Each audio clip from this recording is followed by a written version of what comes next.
其实大部分人都看错了一个核心数据，如果这个指标不改变，你现在入场可能就是去填坑。今天我会和大家一起拆解2026年最关键的投资底层逻辑，建议先点赞收藏，这可能会保住你未来半年的积蓄。现在我们站在2026年初这个非常微妙的时点，市场看起来繁花似锦，指数已经站上了3万点的大关，满大街都在讨论兆元级别的天量成交，似乎每个人都觉得牛市才刚刚开始。但是如果你仔细观察美联储最近的表态和高盛内部的持仓报告，你会发现大户们在狂欢的背景下正在做一件极其残忍的事情，那就是悄悄撤离。目前的市场利率依然维持在高位震荡， AI 产业的增长已经从最初的幻觉期进入了残酷的财报兑现期。很多大厂的财报虽然好看，但现金流的质量却在恶化。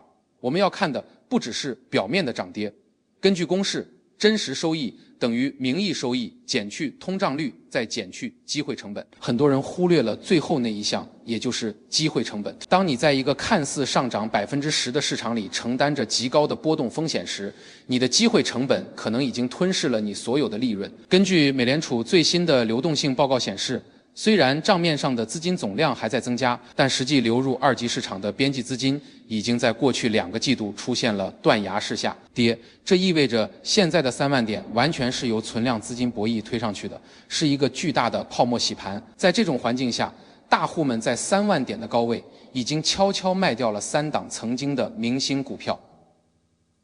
这3档股票代表了3个曾经最火热但现在已经见顶的逻辑。第一档股票是某家长期盘踞在 AI 算力核心地位的领头羊，在过去2年里，它的涨幅超过了5倍，几乎所有人都把它当成信仰。但大户卖掉它的原因很简单，估值已经透支了未来5年的研发预期。当 AI 基础设施的建设从扩张期转入维护期，这类公司的毛利率必然会下滑。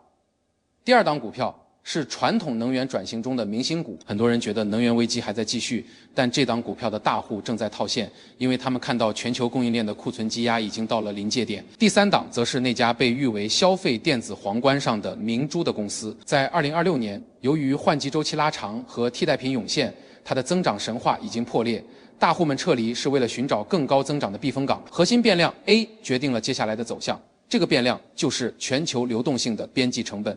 只要这个成本不降，任何基于高杠杆的扩张都是自寻死路。目前市场上80%的人都在犯的错误就是惯性思维，他们总觉得过去2年的上涨逻辑在2026年依然成立，却无视了核心资产正在悄悄换手的事实。在当前环境下，最具抗风险能力的资产并不是那些高波动的科技股，而是具有强现金流产生能力且低债务率的防御性公用事业资产，或者是那些真正掌握核心专利、能够穿越周期的细分领域隐形冠军。如果你是激进型投资者，你应该关注的是那些在这一波天量洗盘中成交量异常萎缩但价格却跌不下去的冷门赛道，因为那才是大户重新建仓的地方。对于稳健型投资者，也就是大部分普通打工人，最建议的操作是不动，或者将你的资金配置到流动性极强的短期债权类资产中，不要在这个时候去赌那个突破，因为在3万点上方的每一次跳动都可能是为了吸引你进去接盘。在这里我要给出一份避雷清单。第一，千万不要碰那些市盈率还在100倍以上却讲不出新增长故事的假 AI 概念股。第二，千万不要碰那些资产负债率超过70%且近期有大额限售股解禁的企业。第三，千万不要碰那些在评论区被吹上天却没有实际业务支撑的所谓小作文概念股。财经的本质不是赌博，而是对社会运行逻辑的理解。你看的是价格，大户看的是筹码。你关注的是明天涨不涨，大户关注的是下个季度还有没有人接手。在这个兆元洗盘的时代，保持冷清比保持热情更重要。你觉得这次的波动是底部还是半山腰？欢迎在评论区留下你的看法，我会选出有深度评论的进行置顶。下期我会专门讲讲那个大户们正在秘密买入的避风港资产，别忘了关注我。我们需要更深入地探讨一下，为什么2026年的3万点和以往任何时候都不同。当一个指数达到历史高点时，市场往往会产生一种集体幻觉，认为这次不一样，但逻辑从未改变。我们要拆解的第一个核心变量是估值重构。过去我们给科技股50倍甚至100倍的 PE， 是因为我们假设利率会回到0，假设增长是无限的。但在2026年，这种假设已经破灭了。大户们卖掉的那3档股票，本质上是因为他们的自由现金流收益率已经低于了无风险利率。如果你买入一个收益率只有2%，却要承担30%波动风险的股票，而同时国债能给你稳定的5%收益，这在金融逻辑上是说不通的。这就是为什么那3档股票在3万点的高位会被无情抛弃。这3档股票中，第一档代表的是硬件过剩风险。大家回想一下，2024年和2025年全球都在疯抢芯片，所有的资本开支都砸向了服务器。但到了2026年，应用端并没有产生足够的利润来支撑这种开支。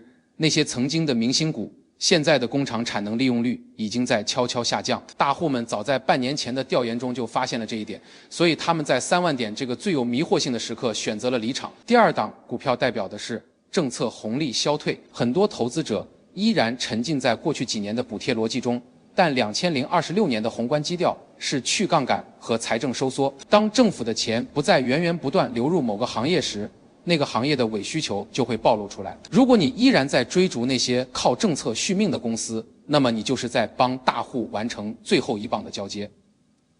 第三档股票代表的是品牌溢价失效。在经济波动期，消费者的行为变得极其理性。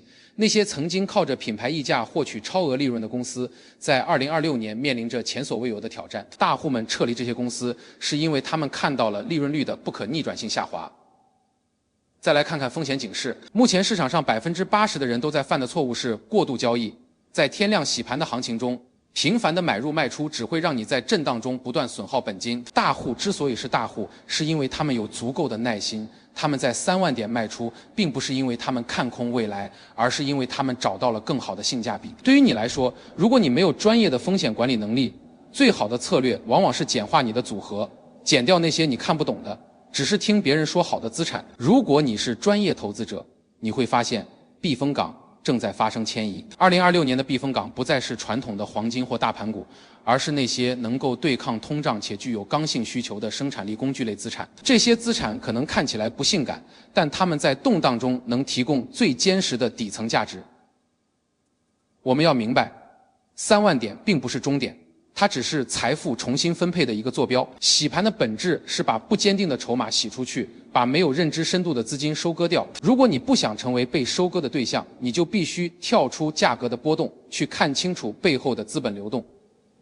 大户撤离留下的空缺，通常会由散户的热情来填补。当你在媒体上看到越来越多的成功案例，越来越多的致富神话时，那通常就是危险降临的前兆。在这次兆元洗盘中，那些千万不能碰的陷阱，其实都指向一个核心：虚假繁荣。所谓的陷阱，往往包装得像机会，比如那些在3万点还在鼓吹市梦率的公司，他们利用天量成交的掩护，每天通过小单拉升、大单出货的方式在进行撤退。如果你关注分时图，你会发现那种典型的分时钓鱼线，那就是大户撤退的痕迹。总结来说，2026年的投资环境要求我们必须具备极高的辨别力，不要被指数的繁荣所迷惑，要关注那些真正能产生价值的企业。财经的本质是社会资源的优化配置，而这种配置往往是残酷的。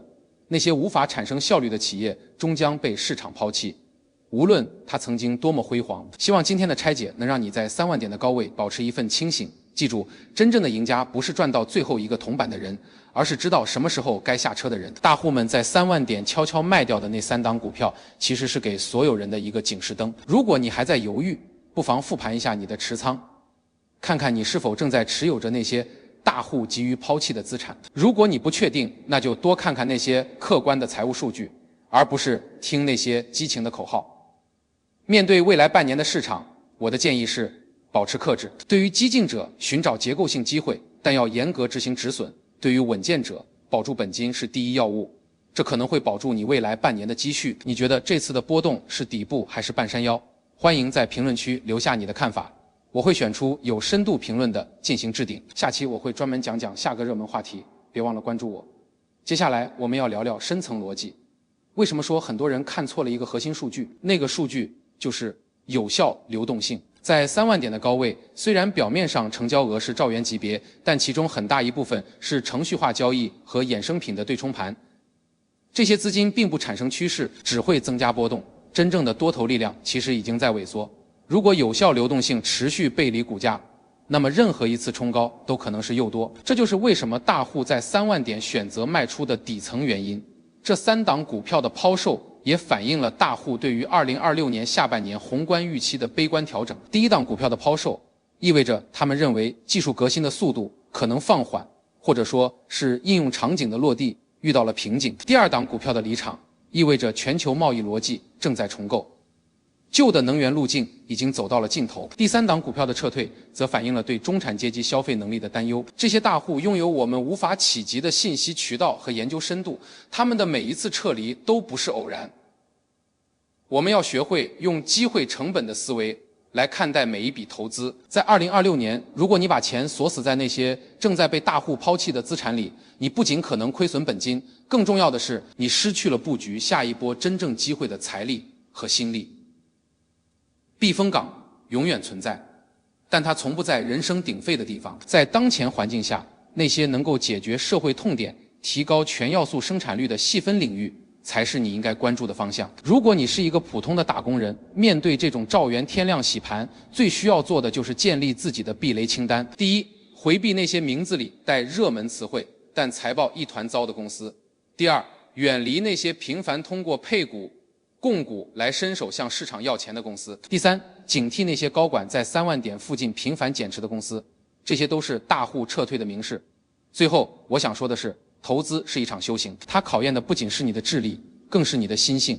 在3万点的诱惑面前，能忍住不盲目追高，本身就是一种极大的成功。财经的本质是对社会运行逻辑的理解。只有当你理解了为什么大户会在3万点卖出，你才算真正踏入了投资的大门。你觉得这次的波动是底部还是半山腰？欢迎在评论区留下你的看法，我会选出有深度评论的进行置顶。下期我会专门讲讲下一个热门话题，别忘了关注我。我也想听听大家对那3档股票的猜测，或者你最近在持仓中遇到了哪些让你看不懂的信号。在接下来的视频里，我会结合更多的客观数据和权威报告，带大家一起穿透市场的迷雾，找到那些真正值得长期持有的核心资产。不要让你的积蓄在盲目的跟风中消散，让我们一起在2026年的资本浪潮中稳健前行。在深入分析这3档股票时，我们还能发现一个有趣的现象，那就是他们的持仓结构发生了巨大的变化。过去这些股票的股东名单里全是顶级的共同基金和主权基金，但最新的公告显示，这些长线资金正在被短线的游资和散户替代。这是一个极度危险的信号，意味着筹码已经从有序变得无序。当筹码在3万点这个高度变得高度分散时，稍微一点风吹草动就会引发踩踏。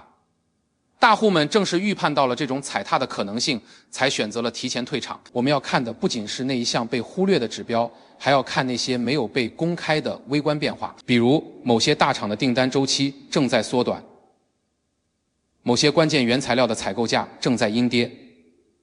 这些都是市场在告诉我们，繁荣之下裂纹已现。如果你依然只盯着指数的3万点不放，那么你看到的只是大户想让你看到的幻象。在这个过程中，如果你能保持冷静，你会发现机会其实正在酝酿。